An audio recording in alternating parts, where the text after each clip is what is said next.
Now that we're starting to see real-time payments, networks come together and talk to each other, imagine we're going to start seeing that maybe with cross-border payments coming in soon. So what's the future of cross-border and real-time payments? I feel that cross-border payments is definitely more complicated versus domestic payments, and there are several reasons for that. One of the main reasons could be data standards, because different countries follow different data standards, and some countries may have their own proprietary standards, which is very difficult for the other country to follow.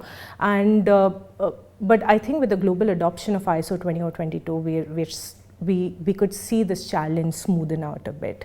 And there are some inherent challenges with cross-border payments. They are slow-paced versus a domestic payment.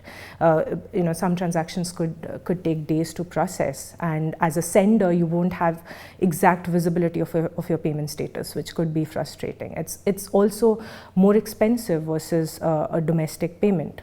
As consumers and corporates, you tend to pay higher transaction fees, and even for banks and financial institutions, they tend to, it becomes expensive because they have to make funding in advance across multiple currencies to support cross-border.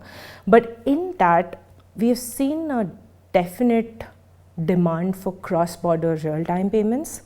Okay, and we've seen a lot of cross-border activity happen using the domestic real-time payment rails that are in place today. I could give some examples, like the Asian Payment Network is trying to connect various domestic real-time payment schemes within Asia Pacific. So there are about 8-9 countries that they are trying to connect and create that cross-border interoperability.